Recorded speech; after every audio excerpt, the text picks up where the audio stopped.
up, guys? Happy spooky season.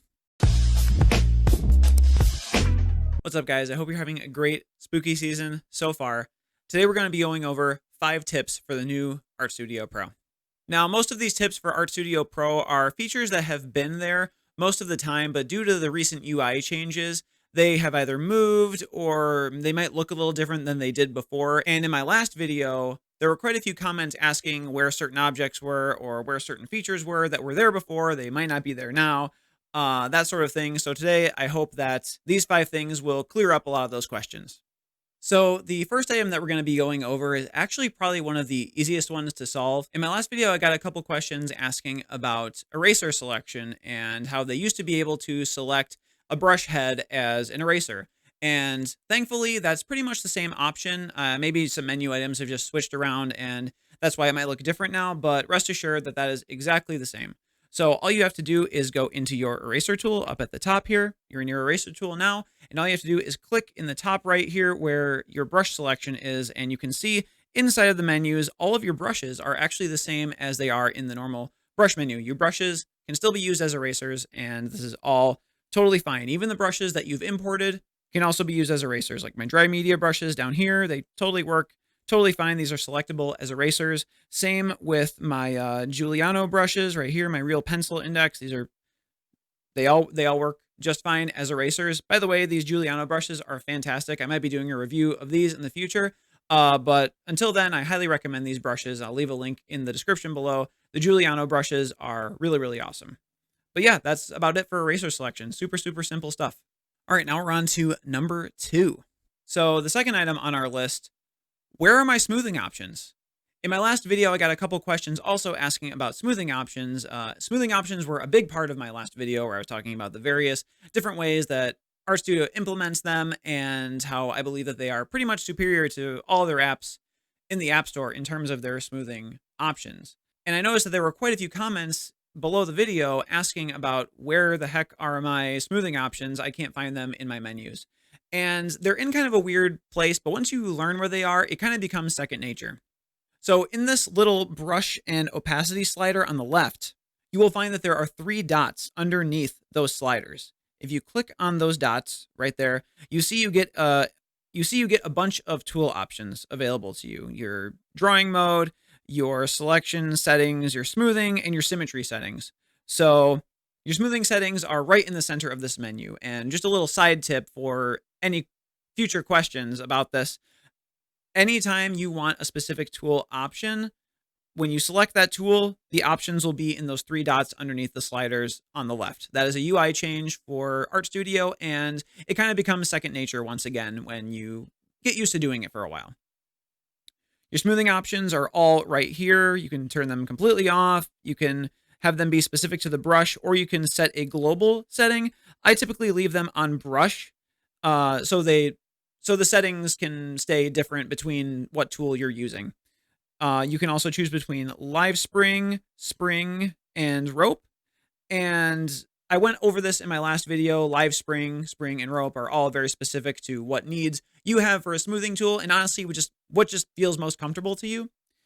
Underneath that is the global value. The global value is just basically a fancy word for the smoothing percentage. I'm not sure why it's called global value, but it is.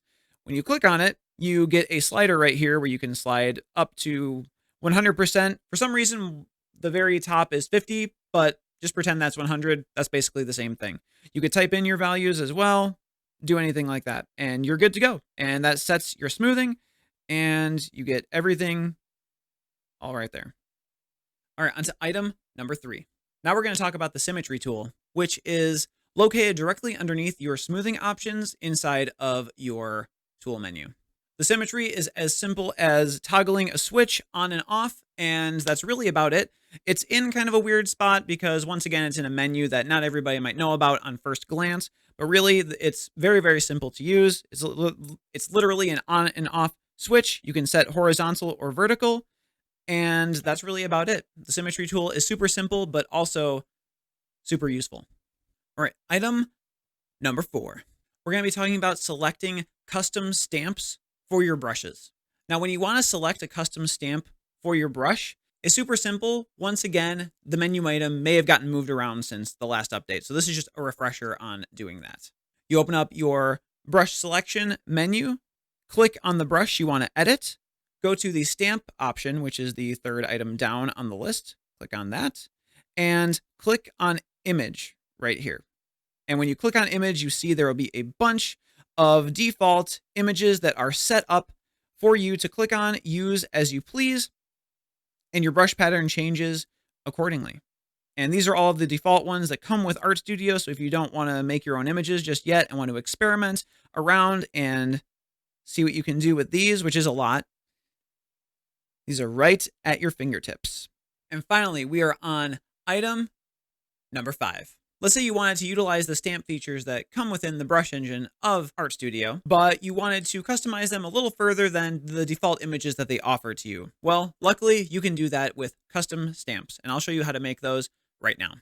Making a custom stamp is actually super easy. I thought it was going to be a lot more complicated because it's not something I generally do. I'm more of a brush downloader than a brush creator at this point right now, but it's super easy, and honestly, I might experiment with it a little more in the future because it's actually pretty fun. Check it out.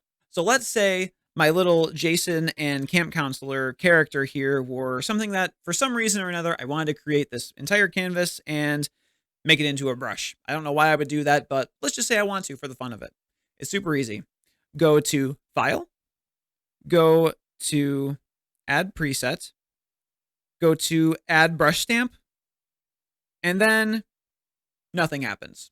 Well, it seems like nothing happens, but in fact, when you go back into your brush menu, like we did in step number 4, you go back into your brush menu, select that brush again, whatever brush you want to edit, and just open up the menus, go to stamp, go to the image, and if you scroll all the way down to the bottom, you'll see, what is that? That is a black and white version of the canvas. It just stamped it as a brush. And obviously you can refine these brushes a little more elegantly than I'm doing right here, or possibly use, a real good texture, but this is just an example to prove to you that it's really, really easy to create a stamp out of pretty much anything that you import into Artstudio. Now we can just stamp our canvas away, and this is a brush. Look at that.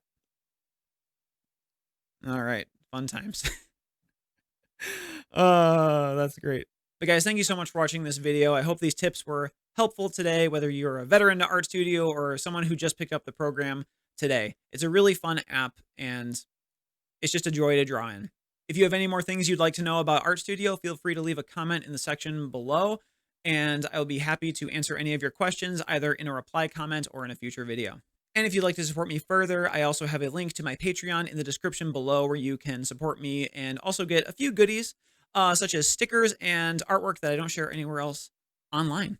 Also, we have a link to my merch in the description below as well, in case you want to pick up some pskibobby stickers or anything else, or any other fun items that are in there. Also, if getting enough of my face is not enough for you on this platform, I also stream every week on Twitch Monday through Friday starting at 11 a.m.